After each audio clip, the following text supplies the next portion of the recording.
Hello, everybody. Welcome to TJK Shares, TJK one-on-one with transformational people around the world.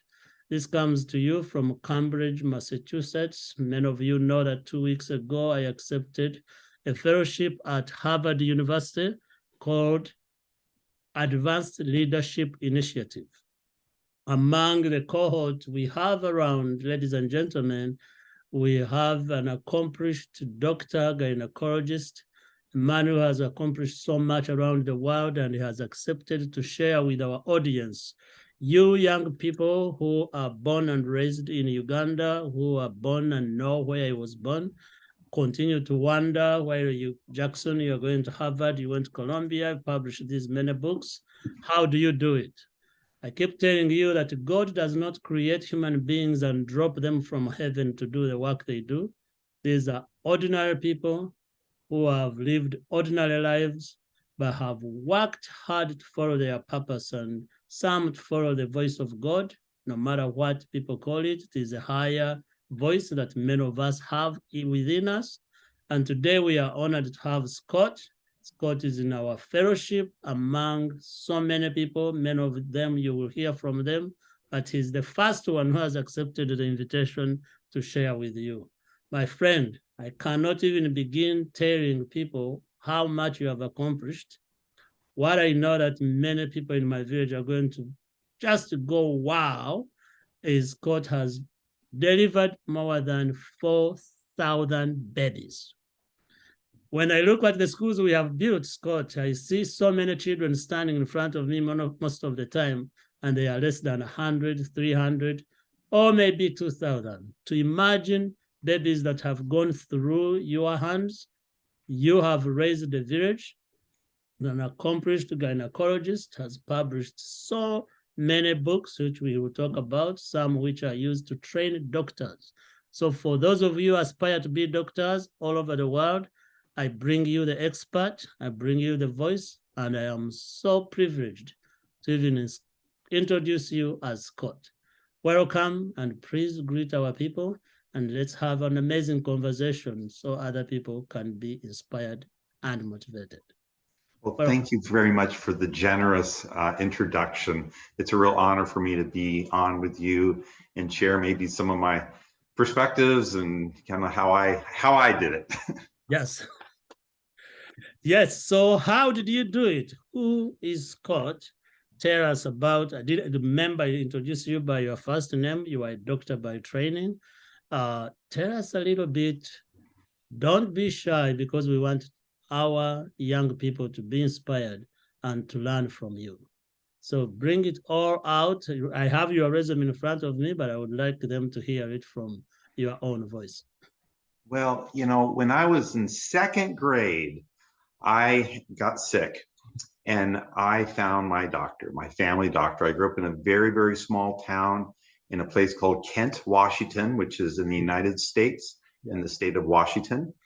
And I just fell in love with the idea of practicing medicine.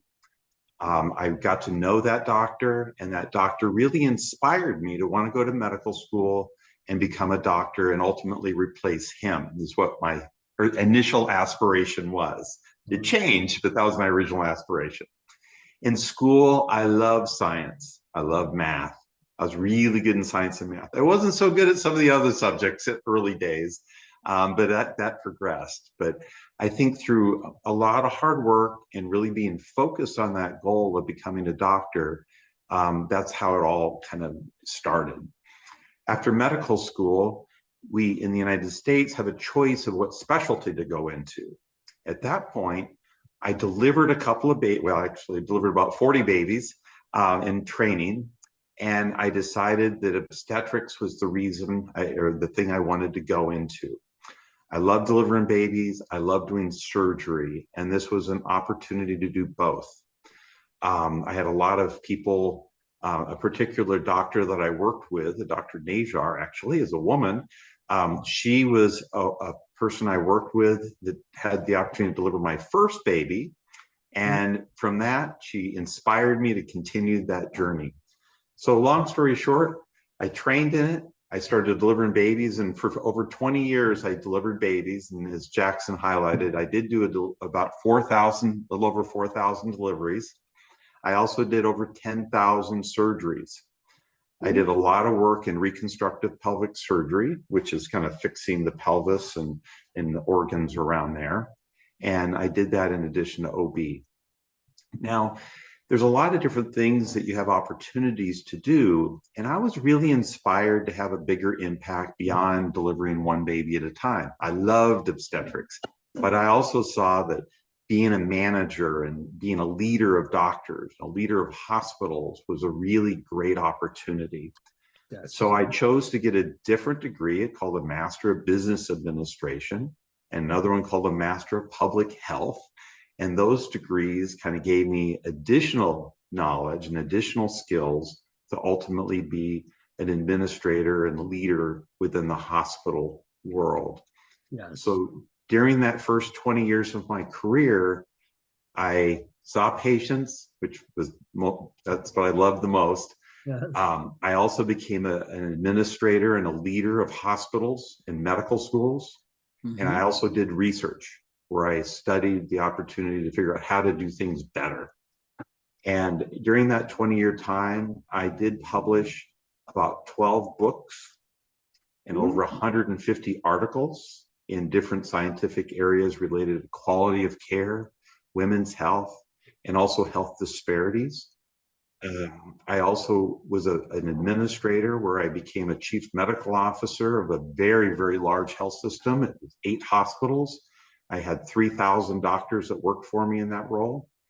Mm-hmm. And then eventually I became the president and chief executive officer of an academic medical center in Texas, where we had a large medical school, school of public health, and other things.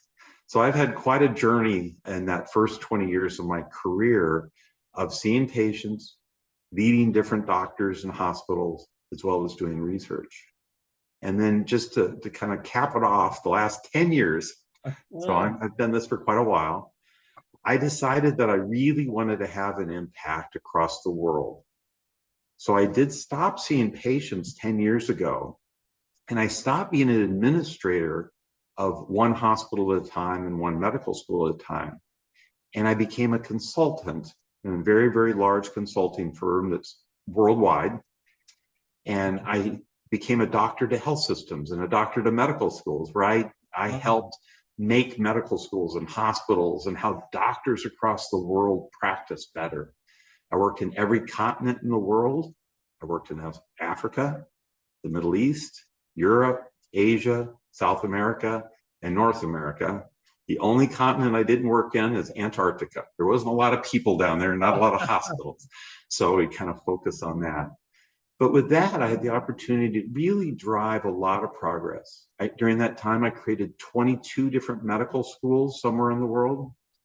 I had the opportunity to redesign the entire healthcare delivery system of one of the countries in the Middle East. And I've got to work with some of the biggest and some of the best hospitals and universities in the world, including Harvard University, where both Jackson and I sit today, yes.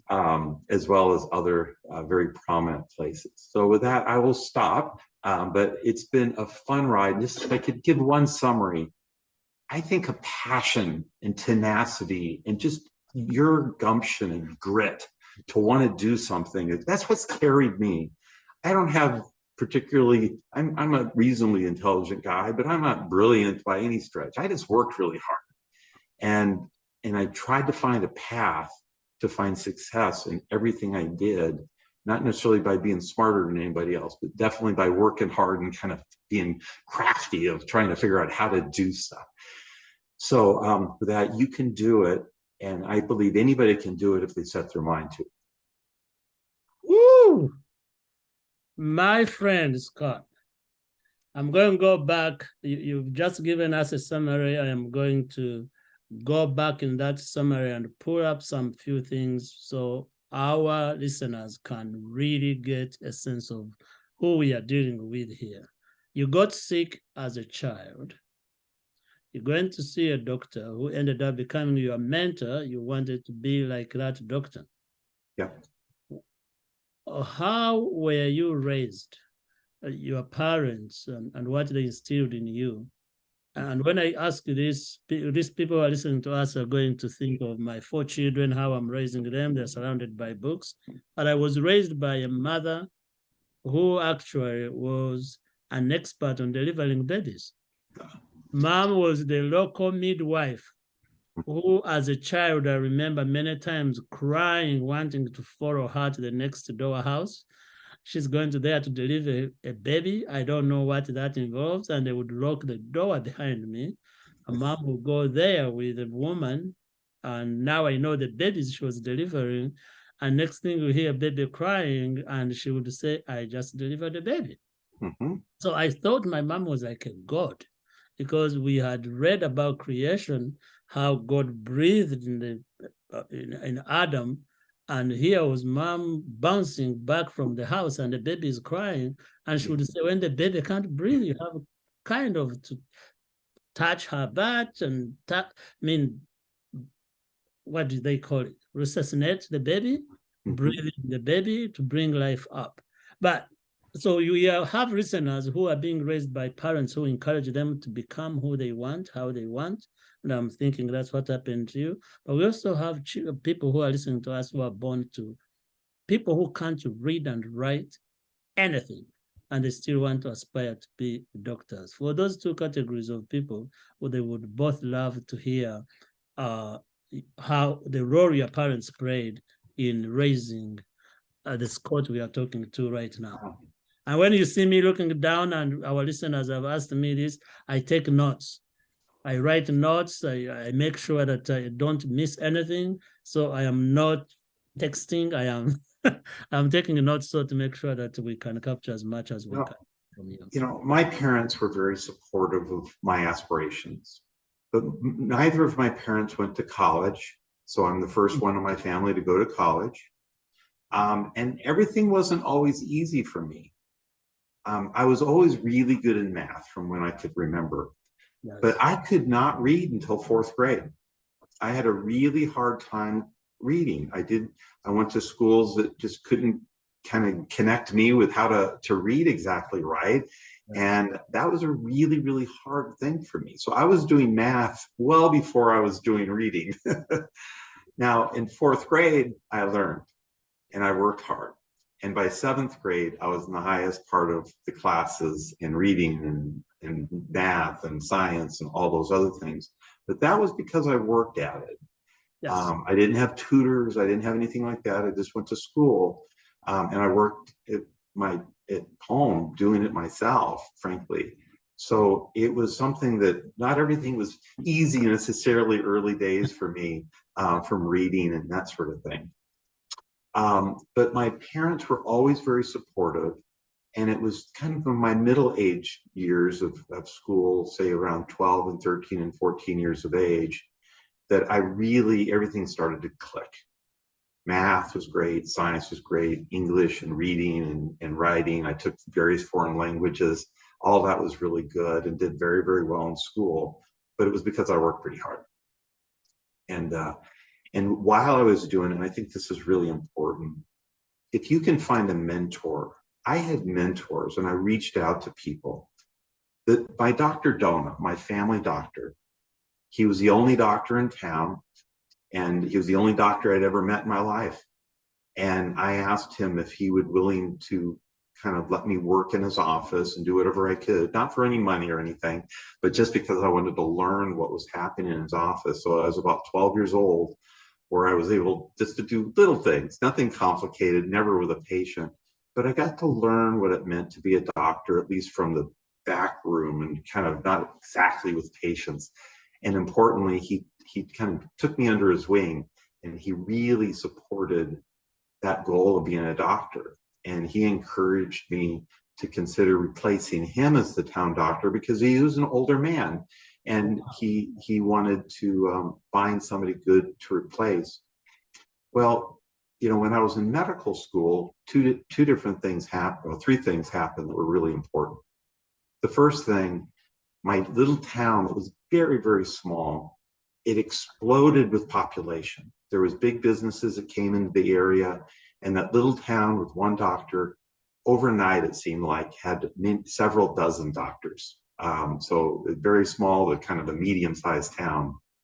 The second thing that happened is my doctor died. I mean, that Dr. Dona, he passed away. He was an older gentleman, and that really was heartbreaking in medical school to learn that. But the good news for the town is there were several doctors already practicing.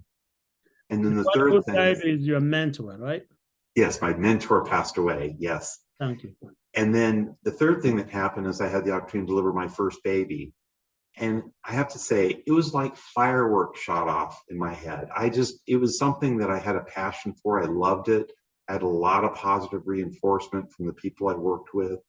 And that ultimately catapulted me. It allowed me to kind of consider going to obstetrics instead of family doctor. And I did not feel my small town needed me more because they had lots of other doctors already there before I would have been done with my training.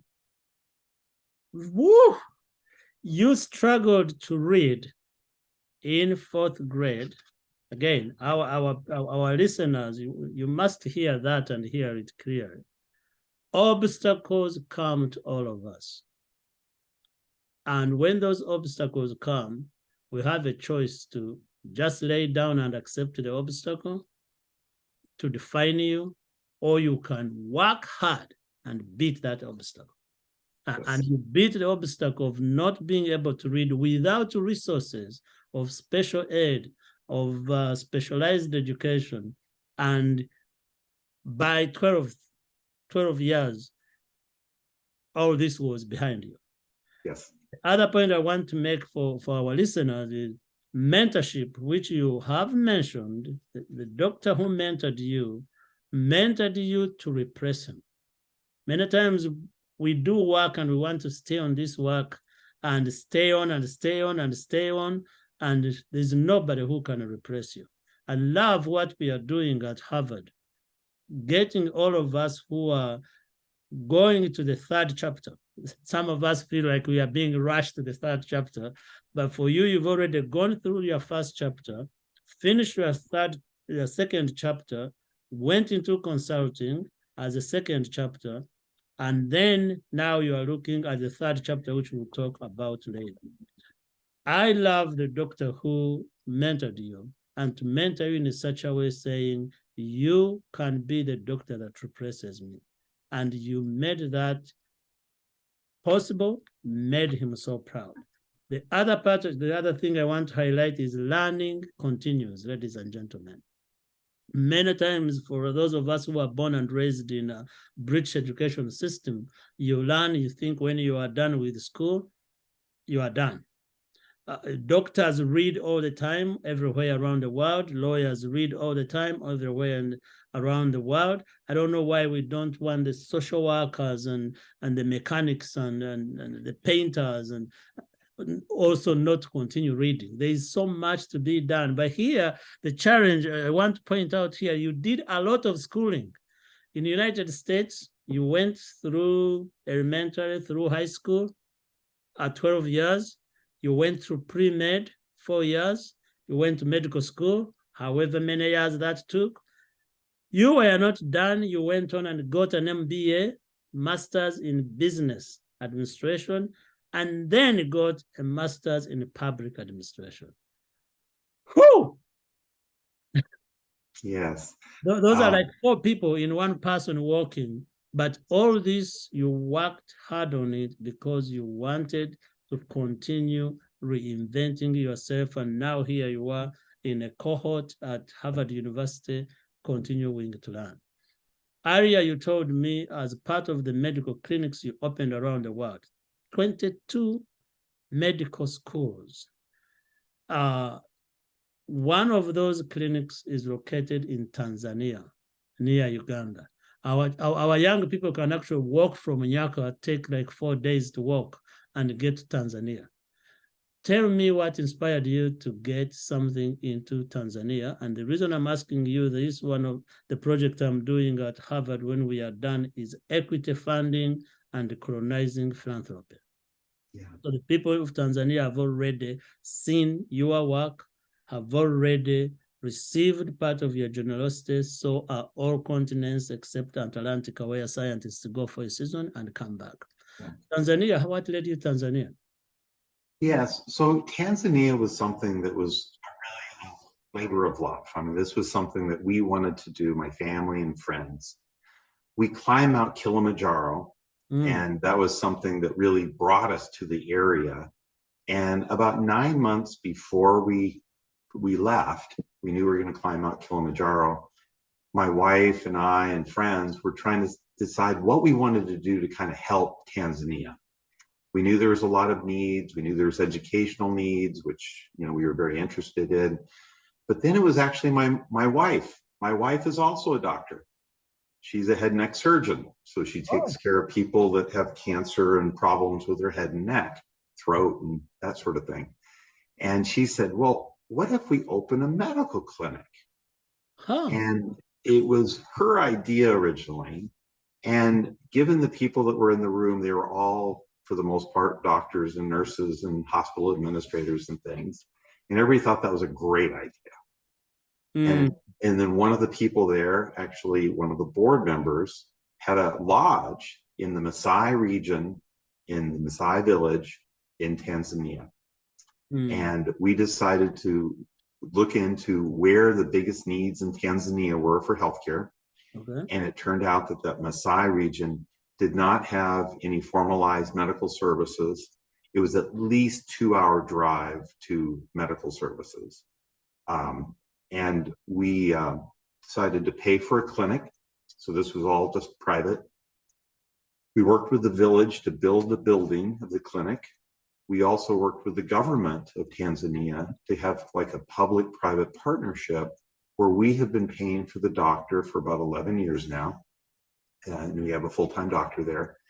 The Tanzanian government pays for a full-time nurse. And then they also pay for various drugs and medications and pharmaceuticals and Band-Aids and things like that that they need. And then we make arrangements to donate various other large equipment to the Tanzanian hospital systems, like CAT scans and MRIs and ultrasound machines and things like that, that we've donated over the years. So that clinic, we started in 2011, and it's been taking care of thousands of people since we developed it. It's been a real passion of ours, and it's expanded over the years. But it is something that I go back generally every 2 to 3 years to visit.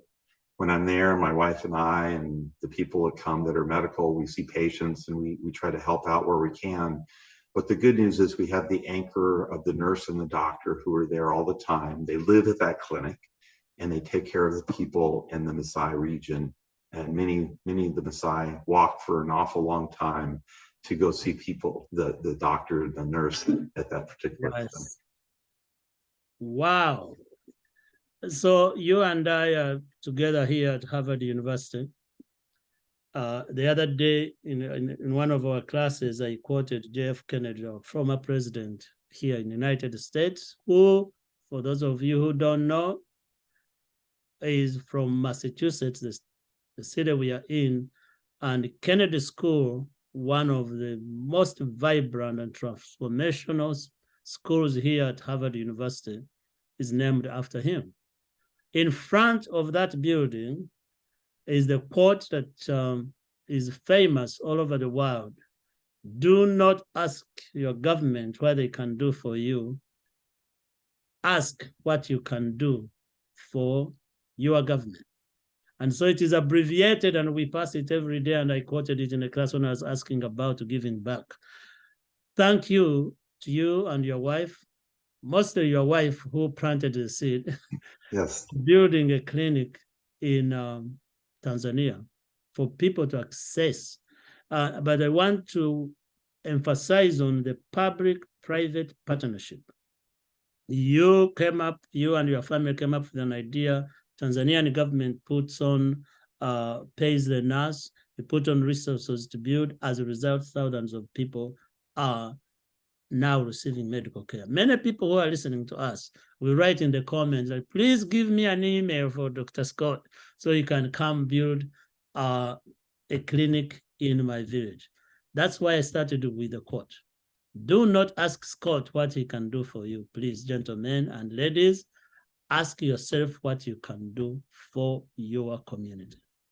I am happy to tell you that I'm not a doctor, but when I saw the need in our village with schools I had built in Nyaka, children coming to school sick, we ended up building a small clinic in our village, which is staffed by nurses, and then we bring in a doctor on a part-time basis.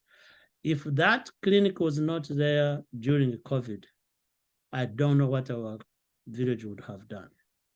Without that, and for me, it goes back to when I was a child, 9 years old, fall from a tree, get this big injury, carried bleeding for many, many miles. I've said this in so many of the episodes we do, but I also have said so many times that find a mentor, do something about your community. But now that you've opened up the conversation about your wife and your family, do tell us about your doctor wife and your children and how they all support you to be able to do the work you do and how you support them in turn. I know your children are grown now, but every parent could always take a leaf from another parent, what to do, how to do it, and how to support our children to grow, to become responsible world citizens like you and their mom are.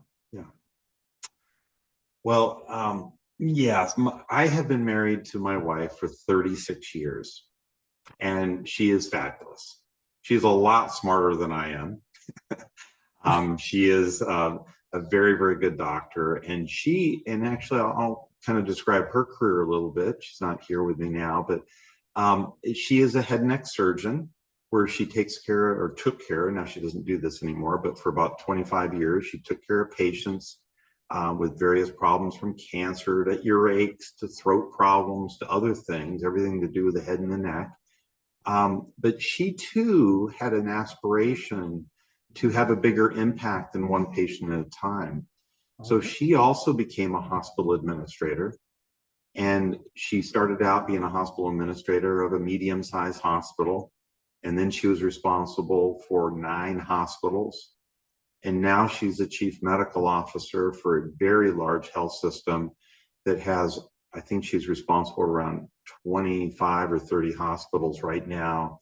And I would imagine 15 to 20,000 doctors. It's a lot of people. So she has a very large job right now. And I think her aspiration was always to have a bigger impact. You know, how do you help really take care of people better? And she may not be seeing patients one at a time anymore, but she has lots of other doctors that she works with to be able to do things. And, you know, I always believe a team is the right thing. And Jackson was very generous with the clinic in Tanzania, but it was a team effort. I mean, it was a real team effort. Yes, my wife and I are involved, but there was 11 people that came, including my wife and I, and 2 of our children, to the clinic in Tanzania. There was others that had a huge contribution. I mean, the Hawthorns were very good friends of ours. They had a huge contribution to help make sure this clinic became a success. There was other people as well. So it definitely wasn't us. Teamwork is definitely the answer to a lot of problems and challenges, but it also takes leadership. And I think that's what my wife really exhibited. I helped, others helped. But it always is that first spark of an idea. And then that's how things work. And you bring the right people together and magic things happen. So my wife is real special. We have 3 children. They are all older. My youngest daughter actually started a company now that's a skincare company. My son has been a wildland firefighter, a forest firefighter for quite some time now. And then my oldest daughter, she's 31 years old. She was a school teacher. She taught 3rd, 4th, and 5th grade students for about 7 years after college. And she just decided, just like I guess her dad, to go back to school again. And she is now working on her 2nd degree at the University of Chicago in Chicago, Illinois. Okay. to have a bigger impact on school children. She's very interested in working with poor and underserved children and really helping them get educated well and be successful. So we're a very close family. We travel a lot.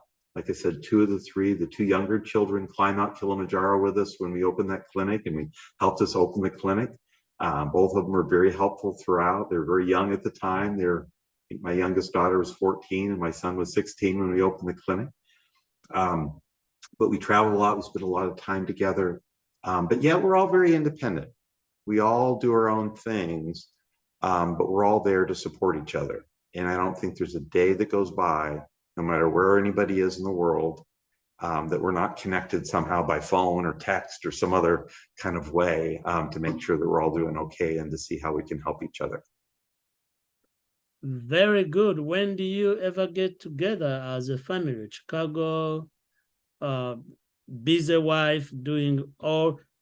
She supervises 20,000 doctors. Right around that. That's a lot of impact. And it's a lot. Whether she gets to see patients or not, all the patients they are seeing basically come back to her. That's the gift that continues to give. Yes. All the way. Do you get together on Thanksgiving, on Christmas, Valentine's? We get together most of the time. My wife and I are together most of the time. But the kids, they all come from wherever they're at for all the holidays, for Thanksgiving, for Christmas, for Easter. We also, my wife and I decided to give them the choice to pick anywhere they wanted to go for vacation about 2 or 3 times a year. And they pick the place and the time, and we make arrangements to have us all go together. And they bring their boyfriends and girlfriends or whoever needs to come to make it all very nice.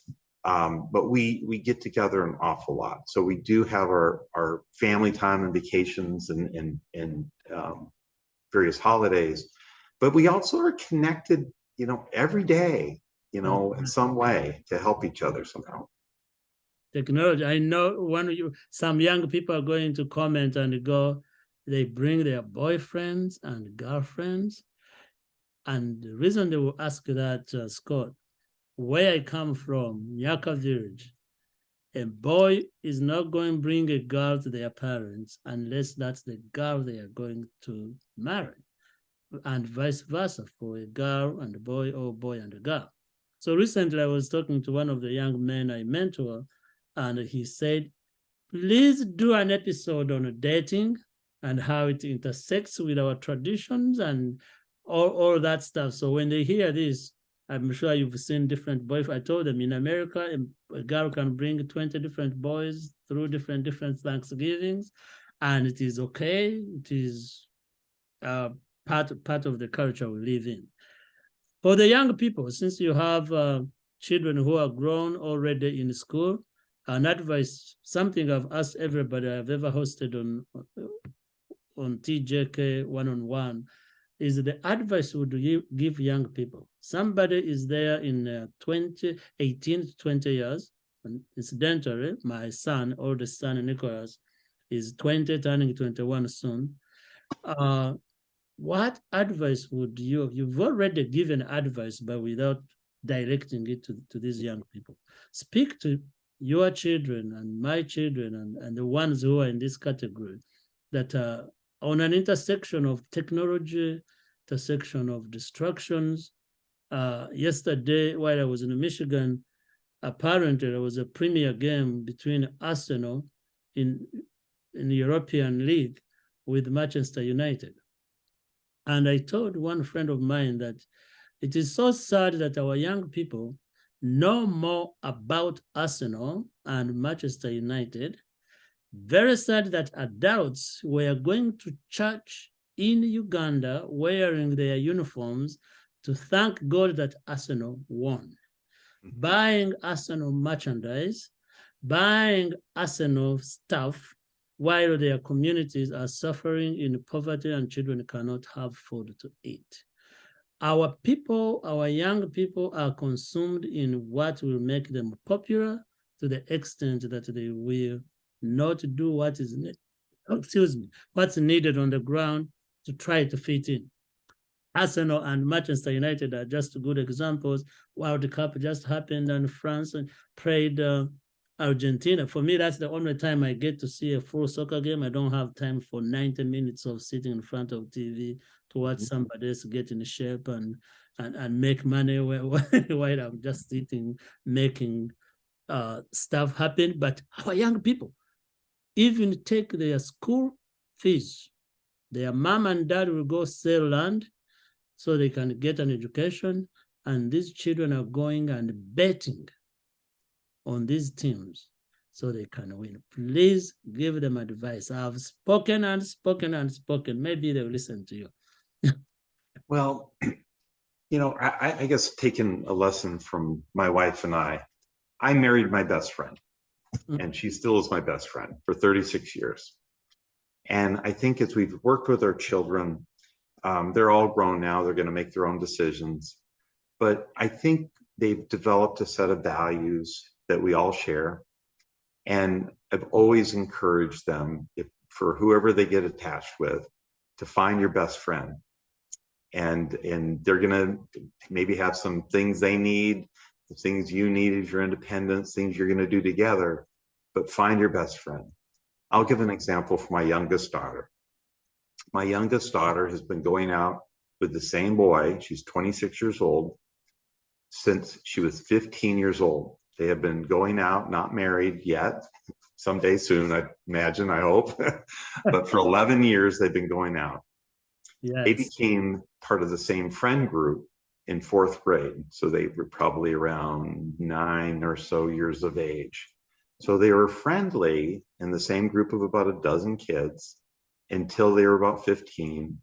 And then they started seeing each other. And they even went to different colleges in very different parts of the country.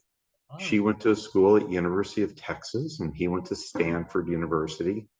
But they still stayed together through the electronics, the magic of phones and texts and other things, Facebook and other things, Zoom, like we're on right now. And then they also made a point of traveling to go to each other in different ways. And then ever since college, they've been in the same city at least. They do not live together. They're in the same city. And I know they are very, very close.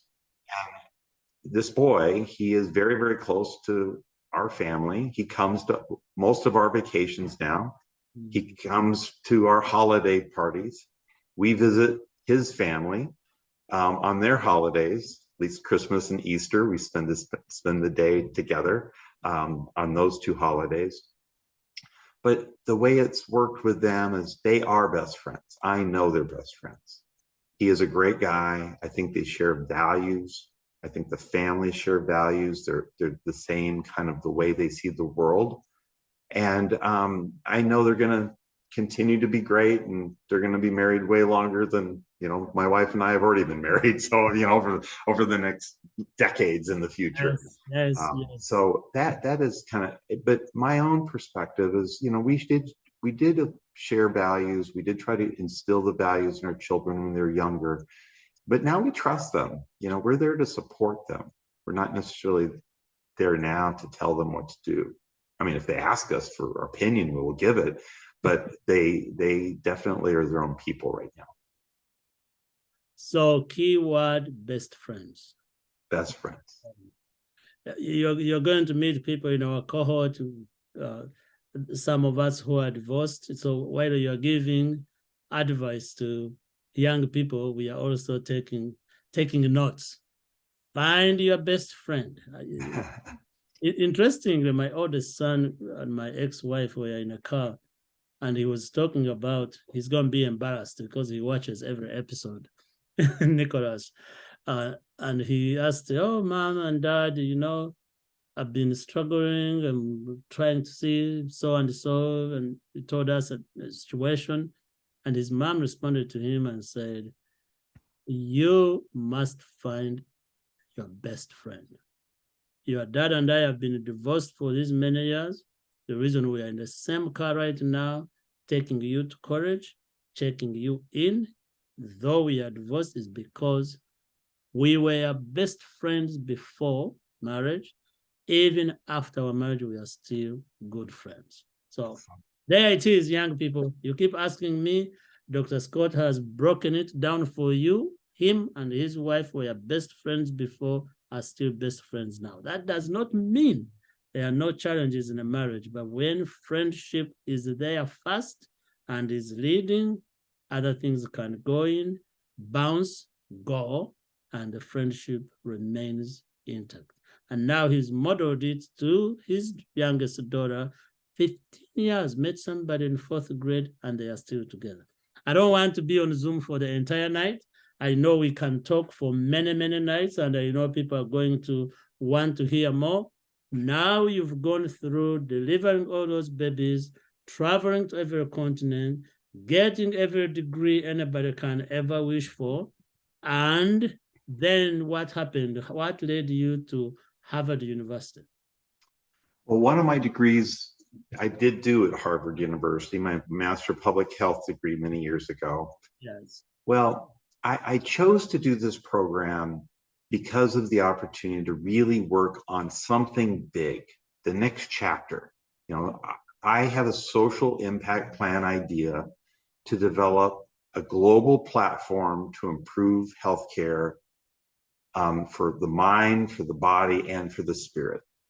And it'll begin as an electronic tool, an artificial intelligence platform, but then it would ultimately connect individual people to doctors and community workers and other people that will help them get better.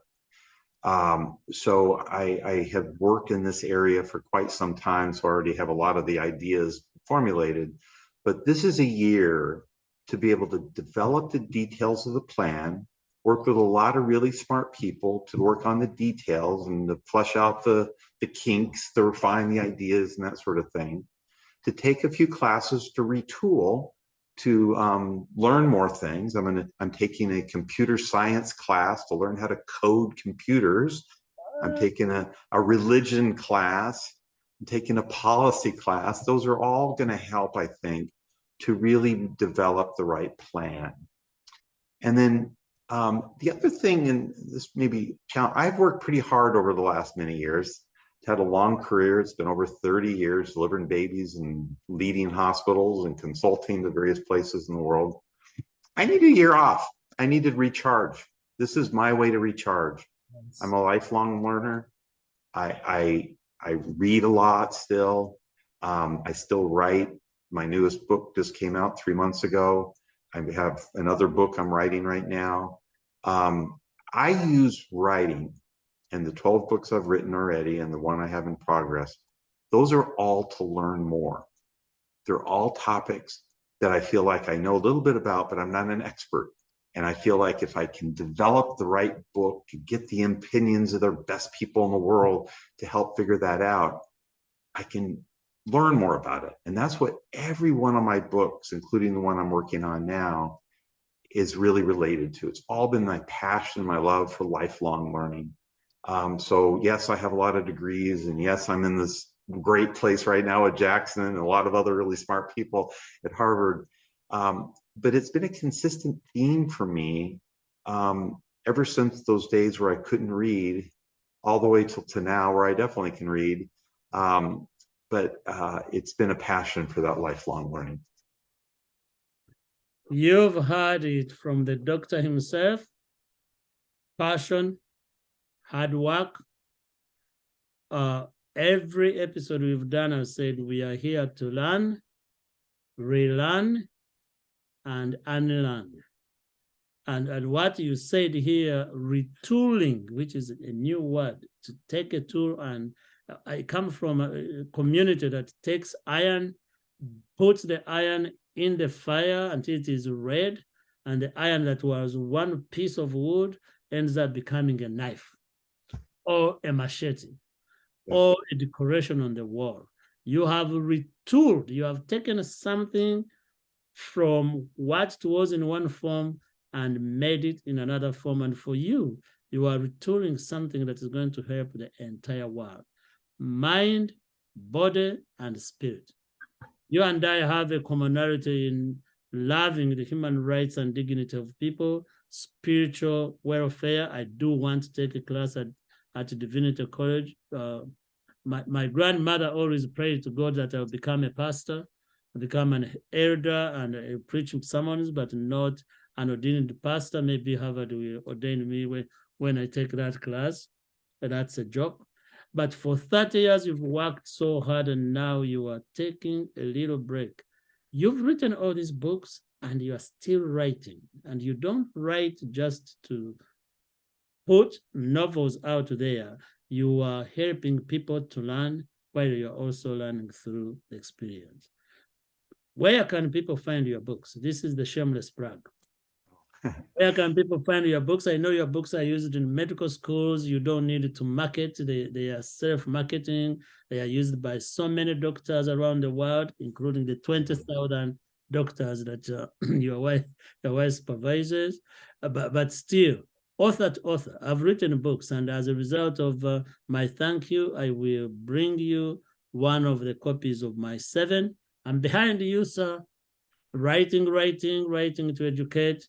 I will bring you A School for My Village, which is my very first book that talks about the clinic, the clean water systems, the government partnerships in changing people's lives like we've done in Tanzania. And I will go back to what you said earlier, that yes, you and your wife and family came up with an idea and a vision, and so many people helped. All the work we do, ladies and gentlemen, if you try to go there by yourself, you cannot do it. The vision is there, the founders are there, but Nyaka employs 120 people in Uganda. Many times when we talk about it, they say, Jackson, CNN hero, PhDs, la, la, la. People on the ground every day, their voices are not heard, they are not talked about, but they are soldiers who are on the ground every day taking care of children, taking care of grandmothers. Just like your hospital is being manned by doctors and nurses and many volunteers and drivers in Tanzania doing the work.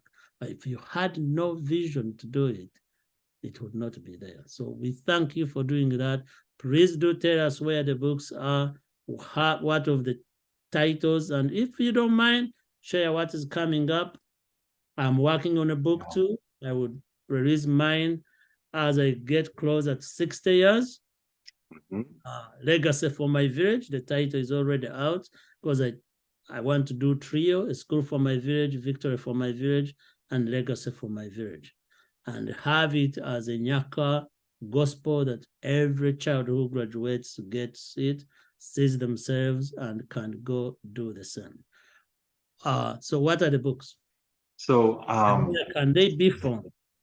So the most recent book came out last November, and it's called The Healthcare Quality Book, Vision, Strategies, and Tools. This is a book specifically for doctors and hospital administrators and consultants that work with those places to improve quality for healthcare organizations and doctors' offices and how nurses practice. And this, again, most of the things I've ever done of any value in my life have been a team. 4 of us did this book, my wife and I, as well as 2 other friends. And so this was a group effort. Took us, quite a while, but we were, worked hard on it. This was another way for my wife and I to work together. Yes. But we worked together. This can be found on Amazon. The Health Administration Press is the publisher, and they sell it as well. It's pretty easy to find. Some of the other books are older. I think you can find most of them on Amazon still, or the publisher. The very largest book I wrote was over 800 pages, and this was also a team effort. There was 5 of us that put that together. And that was called Practical Strategies in Obstetrics and Gynecology. And that was a book to train students and residents and physicians, attending physicians, how to deliver babies and how to take care of women. It was a great group of people. It was in press for a long time. And they continued to ask me to do another edition, and we did not do it. We chose to do other things, but it was a very popular book that was written in 2001, I believe, so 22 years ago. I know you can still find it on Amazon, but it's so big, and it's specifically for doctors that are doing this kind of work. So it may be a little bit much for most of your audience, but if you want it on your shelf. No, one of my students who started 22 years ago at Nyaka School is now a medical doctor in Uganda. Mm-hmm. So don't be surprised when I come carrying that book to get a signature so it can go in the library. What I didn't tell you, what I didn't mention is Nyaka organization built a community library where I come from because there were no books. That's partly why I write. I'm actually not a writer. I work with other people who are great writers, tell the stories, and they make them really look good, and we publish them together. But having these resources in my community was so crucial for me, especially since I was raised by parents who can't read and write. My mother, who could not read and write a single word in English, 6 books were published while she was still alive. She died in 2020, December 21, 2020. I'll never forget that day, but I'm also thankful I was in Uganda to bury her when she passed away, 93 years of age. Every book, the 6 books I published while she was alive, she had them under her bed, under a mattress, because her back was bad. She laid down every day. And she would wake up and start turning pages in that book every single day. All my books have been read by so many people. None of them have turned as many pages as frequently as my mother did. The pride of her son. Yes, pride of her son being an author, which she didn't know what the author meant, but the picture books for children were so interesting for her. She saw herself as a grandmother. She saw a house like we lived in when we were kids. She saw children who reminded her of the children that were running around going back to school. Mm-hmm. So this 800-page book will end up in Nyaka village. And when people come to see it, we will say, go on YouTube, episode this and this, and you will see the man who wrote it. And if you want to aspire to be a doctor and become a doctor, that will be your reference. Thank you. Thank you, Scott, for sparing time. This is a lot of ask for close to an hour or more than an hour of speaking, advising, sharing. I am so honored and blessed to be in the same cohort with you and our 35 other friends and couples who have joined us from around the world. My intention is to get each one of them before we leave Harvard in December 2024 to share their knowledge, share the project they are working on. Everyone is working on a big project. By the time we are done, world, look out, because there will be 37 social impact projects around the world. And that is times 600 cohort members that have gone through this program over the years. Thank you for sparing time. Thank you to our wife who's worked so well with you and we are best friend. Thank you to your children who you've raised so in a very admirable way. And people will make comments. When it goes up, I will let you know. You are co-authors on these many books you've written. We thank you all. We appreciate you. Mount Kilimanjaro kicked you out. You sweated, you climbed, and you made a difference in that community.